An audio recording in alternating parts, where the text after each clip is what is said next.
Before we actually get started with today's video, I just quickly want to take the opportunity to talk to you guys about the OneFootball app, because for me, this is the perfect opportunity for you guys to get the complete football package all in one place on your device at literally zero cost.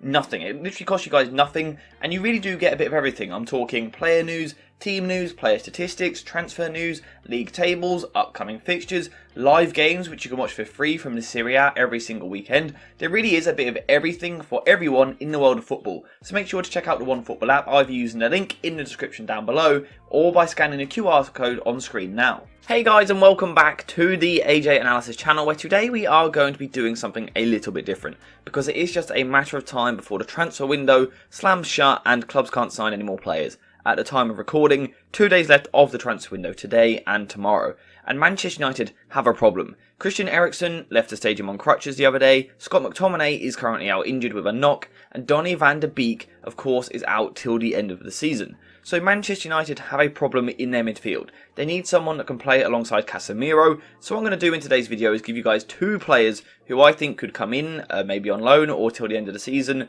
Just two players which I think United could kind of have a sniff at, have a go at. Test these clubs how badly they want to keep these two players. So let's just get straight into it. So the first player we are going to look at is the one that has been heavily linked to the club, Belgian international Yuri Tielemans.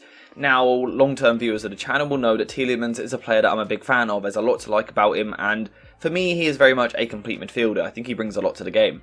Now, people are being a little bit harsh on him with their judgment at the moment, because they kind of look at this FBref report, look at his form over the past year or so, and they do tend to criticise. Now, to be fair, this FBref report isn't even that bad, but we have seen better from him in the past. He has had a slight drop-off in performance levels. However, I think it's important that we consider the environment that he's in at the moment. Leicester City aren't very good, and they haven't been for probably about a year now. So Tielemans' form has coincided with Leicester's drop in quality, so I think it's a little bit harsh to assume, like, people are calling him washed just because he's had a slight dip in the past 12 months. Personally, I still think there's a really good player in there. We can still see him ranking well for shots total, shot creating actions, passes attempted, progressive passes, which really interests me, tackles, blocks, things like that. And like I said, I think he is just a really complete midfielder. And we have seen him playing left centre mid in a 4-2-3-1 before, which also helps his case for joining the club. There's a lot that he is good at. In terms of initially, he is a player that could help Manchester United get out of the press. I'm not going to sit here and tell you he is the most press-resistant player in the world. He's not a Frankie de Jong in this area or a Bernardo Silva. He isn't that quality. However, he is a very technically gifted footballer, and for that reason, he does have understanding of how to use his body to protect the ball. So he's not the most press-resistant player in the world, but he is more press-resistant than someone like Christian Eriksen, and he is going to help United deal with those situations. After this, he is a high-volume player. In the past few seasons, he has regularly been Leicester's most involved player, most touches on the ball, most passes, and even in a game against Manchester United, I think 2 years ago now, he had the most touches and the most passes on the pitch and scored the winning goal. So Tielemans is a high-volume player, which is I think what United need. All the top teams at the moment have a player who gets a lot of touches on the ball. I'm not sure United have that at the moment. Casemiro is very good, but he isn't necessarily a high-volume player, someone who constantly gets touches on the ball and constantly dictates the tempo. Tielemans could be that for United. Importantly, he isn't just someone that dictates the tempo, he also likes to get the ball forward as well. His progressive passing, as we saw in his FBref report earlier, is very good, always looking to get the ball forward, and he can also drive with the ball forward as well. So when there are these open gaps, he's happy to drive through, show a little bit of skill to carry the ball forward as well. And again, that is something that United currently lack. Christian Eriksen has been a brilliant signing, but he isn't a player which brings tons of drive. He doesn't like to dribble with the ball.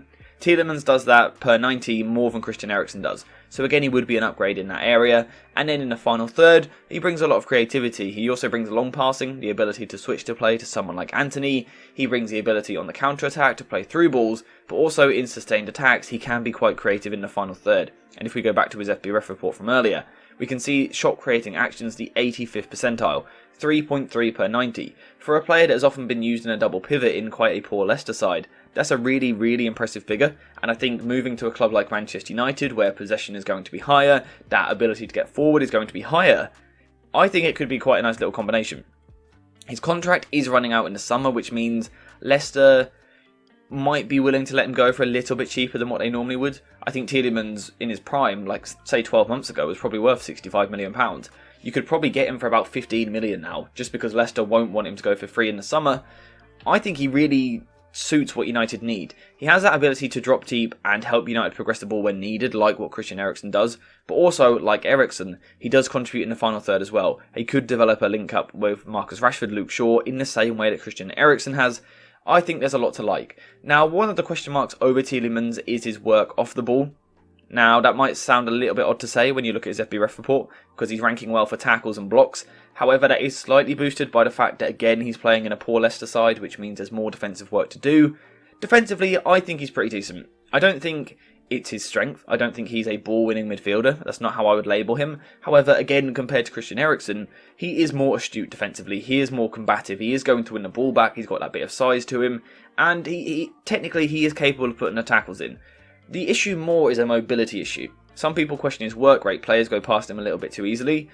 I don't think he's lazy. I just think he's a little bit slow. Now, that might be a problem for Ten Hag's midfield, because we know that Ten Hag likes his side to use quite an intense press, particularly the counter press, getting players around the ball to try and win the ball back when the opposition get it. So perhaps there's that question mark over Tielemans there. But I think there's going to be question marks over any player. I don't think many players are going to be perfect for a system. I think Tielemans, as a short-term solution, and then maybe in the summer you go sign a better midfielder and Tielemans becomes a backup player. But certainly for the next 6 months of the season, I think Tielemans could be a really good signing. If Christian Eriksen is going to be out for any period of time, then United badly need a midfielder. For me, Tielemans is a player that I've admired for a long time. He's one of my favourite players in the Premier League. So for that reason, he would be a great option. Before we continue with the analysis, I want to talk to you guys about JerseyFIFA.com, the home of all of the greatest football kits. Whether that's the latest home shirts, the latest away shirts, tracksuits, or even retro kits, Jersey FIFA has a bit of everything. There really is something for everyone, so if you are interested, then make sure to use the link in the description down below and head to JerseyFIFA.com. Time for option number 2, and this time it's Italian midfielder Manuel Locatelli. Again, a top player who perhaps hasn't performed to the heights that we expected.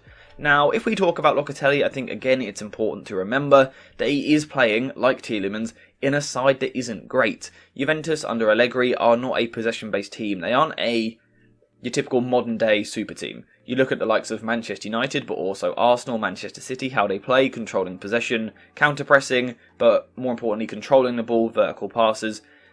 Juventus don't play in that way, which means Locatelli, we're not seeing the best of him. And that's kind of reflected in his FBref report, where these numbers are a little bit underwhelming. Now, defensively, we can see that he is contributing very, very well at Juventus, but in terms of on the ball, things like his passes attempted, pass completion, progressive passes, dribbles completed, are lower than what you would want. And it would be quite easy to look at this FBref report and kind of go, he's not really doing it for me, I don't think Manchester United should sign him. However, again, remember the environment that he is playing in compared to the environment at Manchester United. Manchester United are much more set up for possession football, a style of football which suits Locatelli. Locatelli is a very technically gifted midfielder. I think in England, when we talk about Locatelli, we have this tendency, because he's quite tall and strong, to think he's a traditional box-to-box midfielder. He's a bit more of a deep-lying playmaker with box-to-box tendencies. And that's why, again, I think he could be very suited to this United team if we take Tielemans out and put Locatelli in. He has that ability to drop deep in a deep-lying playmaker role, like what Christian Eriksen does, to help get the ball moving forward. But then also he has that box-to-box nature, which means he is going to get forward and help in the final third. Again, similar to Tielemans, he isn't the most press-resistant player in the world. However, again, he is an upgrade on Tielemans, he is an upgrade on Eriksen, he is an upgrade on players like Fred. He is an upgrade in terms of press resistance because of his size mainly. He has an excellent technical ability for a big player, but he also is good at using his size. So he will kind of bait someone in and then use his muscle to get past them and then carry the ball forward. And again, he has a real drive in the midfield, an ability to pick the ball up and carry it forward. Now, when we were looking at his FBref report, that didn't necessarily show because his dribbles completed were quite low. But again, that comes down to environment. He isn't asked to do that at Juventus. At Manchester United, he would be. And honestly, Locatelli is a really underrated player. I done a video on him back at Euro 2020, which was played in 2021. And I was saying then he's a wonderful player and is destined to move to a big team. He, of course, moved to Juventus, where he has gone under the radar a little bit just because Juventus aren't great. Locatelli has suffered basically as a result. I still think he is a wonderful player, and at 25 years old, he has plenty of room to develop still. And again, like Tielemans, but even more so than Tielemans, he is a high volume player. A player which gets a lot of touches, a high volume of touches, and completes a high volume of passes as a result. And like I said, he is in the mould of a deep-lying playmaker. His passing range is ridiculous, really. There isn't really any pass which he doesn't have in his locker. What I particularly like is his ability to drop into a left centre mid area and then switch the ball out to the right hand side. And if we think tactically, at Manchester United, we know that Antony is often used holding the width on the right hand side, so Locatelli's ability to get the ball deep and then switch the play to Antony could be really useful. It could be a weapon that Manchester United develop, so Locatelli would certainly help in that way. He is also very progressive with his passing, and I think probably the best way to talk about Locatelli, for those that have only seen him at Juventus, is that he was one of the main midfielders, probably the main midfielder in the Sassuolo team, which was coached by De Zerbi. Now, De Zerbi is, of course, Brighton manager, and we are all marvelling at how good the football is. In fact, I've got a video on it if you want to check it out. But we know that De Zerbi demands technical footballers, players that can get the ball in tight spaces, dribble with the ball, move the ball forwards. So the fact that Locatelli is a De Zerbi midfielder is perhaps the best way to describe him. He really is he's really well-rounded, basically. Very fundamentally sound. He's very good at getting the ball forward. In the final third, not as creative as Tielemans, and certainly not as creative as Eriksen. So there would be a slight drop-off in output in the final third. However, what you are exchanging that for is incredible defensive ability. And again, if we go back to his FPRF report, we can see him putting in those blocks, those clearances, winning those aerials. He would bring a real bite to that Manchester United midfield. Something which Eriksen, as good as he has been, doesn't bring. A real tenacity is what Locatelli would bring, that muscle, that size.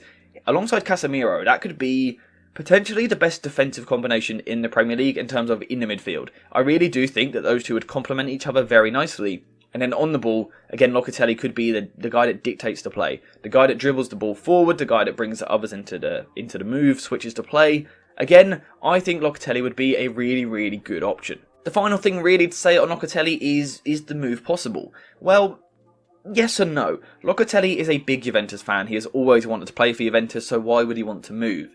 Well, there is the slight financial trouble that Juventus are in. The fact that they've just been docked however many points it was just a week ago, and they're currently 30 points off the top of the table in Serie A. 30 points. They are not going to make top 4 this season unless there's a miracle, basically, and a major collapse from another team. Locatelli should be playing European football as a minimum, but certainly Champions League football. Manchester United might be able to offer that to him. So I would be trying to get Locatelli, basically. I think you can get him. Juventus, like I said, are in financial crisis, so perhaps would be more willing to accept bids than what they typically would be. If I was Manchester United, I would be trying it out. So those are the two players that I would be looking at before the end of the transfer window tomorrow if I was Erik ten Hag and if I was Manchester United. Now, will either of them come into the club? I'm not too sure. We have seen Tielemans links, but I don't know if that's just lazy journalism, an easy link to make. Maybe there's something in it, I'm not too sure. As for Locatelli, I haven't seen any links, but I'm almost creating my own link here. I think this is something that United should be going for. I'm not saying they are doing it, but I would be looking at both of these players. I think they would bring something to this Manchester United team. I think they would be a good option while Christian Eriksen is out injured. But actually, I think long term they could be better. Christian Eriksen is used to playing higher up the pitch, not in these deeper areas. Tielemans and Locatelli are both naturally slightly deeper midfielders, especially in a double pivot in a 4-2-3-1 to the left-hand side. It does suit both of them very nicely, so we will have to wait and see. Perhaps it's a bit too logical for the Glazers to really put the money in the pockets and do it. But again, we'll have to wait and see. Let me know what you think in the comments down below, though. Which of these two would you like to see at the club? Who do you think would be more suited to Manchester United? Do you want that slightly better attacking output of Tielemans, or the more defensive contribution of Locatelli? Like I said, they're both really well-rounded players. They would both bring a lot to a team. I think you can get them both for cheaper than what they are actually worth in terms of value. So I think they're two decent options. But yeah, again, let me know what you think in the comments down below. Thank you guys for watching. I hope you have enjoyed this slightly different video, and I will see you in the next one.